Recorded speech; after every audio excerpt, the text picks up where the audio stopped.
It's Phil Lindemann with your Krystal 93 News at 4.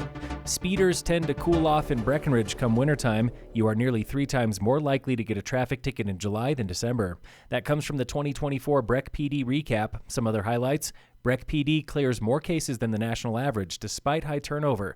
Nearly 1 in 2 officers left the department last year. Criminal cases with drugs or guns hit a recent low last year, just 4 of them total. That's down from 29 cases 2 years ago. Meanwhile, personal crimes like assault were up. Domestic violence reached a 3-year high. Earlier today in Breck, Town Council heard a pitch from RW&B Fire, including a bond issue to pay for rising department costs. That fire bond, if approved, would go on the April town ballot. Right now in Frisco are public interviews with 8 Town Council hopefuls. Council's talking with candidates to fill 1 empty seat, and time is ticking. This seat must be filled by end of the month. It's one of 2 seats currently open in Frisco. Later tonight, Council can also decide how to fill that remaining seat through a special election or an appointment like this one. Dillon Marina is getting a new restaurant, and survey says, make it feel like a cafe. Dillon locals want a sit-down casual restaurant with a big deck and easy lakeshore access. They are worried about parking during concerts. Council meets with the architect today, one of 18 who applied.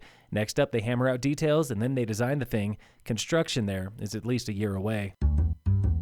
Today we are in the classroom at the Peak School. Your presentation board should be walking people through the scientific method, where students are hours away from presenting their biggest project of the year, and the process that you went through to conduct your experiment. That was middle school STEM teacher Erica Larson preparing her students for tonight's STEM fair: science, technology, engineering, and mathematics. It's very student driven. They get to choose their topics and explore a topic of their interest. 8th grader Aiden is passionate about batteries. I'm really into body voltage. That's right, human batteries. Resistance is the opposite of conductivity, which is part of your body voltage, and could use my multimeter to test out. So he devised an experiment to see how different liquids impact your body voltage. Orange juice, water, and salt water. He and his twin brother were the lab rats. The least fun part was the salt water. Sounds gross.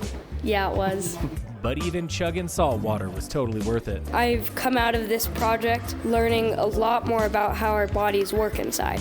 Aiden and classmates have been working on their project since December. Tonight's STEM fair is the final piece of the puzzle.